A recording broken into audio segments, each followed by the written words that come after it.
இஸ்ரவேலர்களுக்கு பாருங்க, அவங்கெல்லாம் விடுதலையான உடனே வெளியே வந்தாங்க.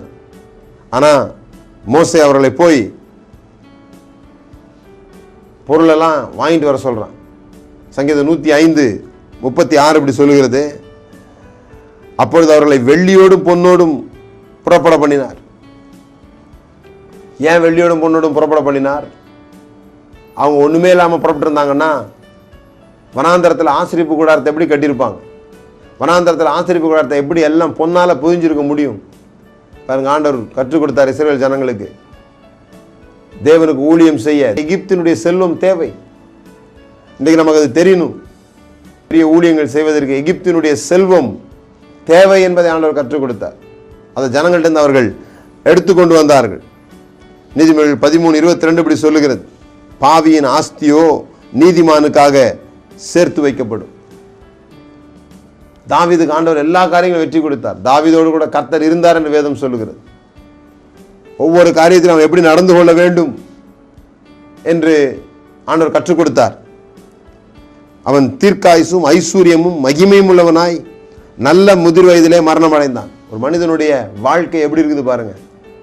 அவன் தீர்க்காயுசுடைய மரிக்கிறான், ஐஸ்வர்யமுடையவனா மரிக்கிறான், மகிமை உள்ளவனா மரிக்கிறான், நல்ல முதிர் வயதிலே மரிக்கிறான். 4 காரியங்கள்லையும் அவன் திருப்தி அடைந்தவனாக இருக்கிறான். இது எப்படி நடந்தது, இது எப்படி அவனுக்கு உண்டானது என்பதை அவன் சொல்லுகிறான். தாவீது ஏதோ தன்னுடைய திறமையை குறித்து அவன் பேசலை. நான் நல்லா யுத்தம் பண்ணுவேன், நான் நல்லா எல்லாரையும் எதிர்த்து போராடினதுனால எனக்கு இப்படிலாம் நடந்துச்சு அப்படி சொல்லலை. அவன் என்ன சொல்லுகிறான்? இந்த வெற்றிக்கெல்லாம் காரணம் 2 சாமுவேல் 23:5 நம்ம வாசிக்கிறோம், என்னுடைய வீடு தேவனிடத்தில் இப்படி இராதோ, சகலமும் திட்டம் பண்ணப்பட்டிருக்கிற நிச்சயமான நித்திய உடன்படிக்கையை என்னுடன் அவர் செய்திருக்கிறார்.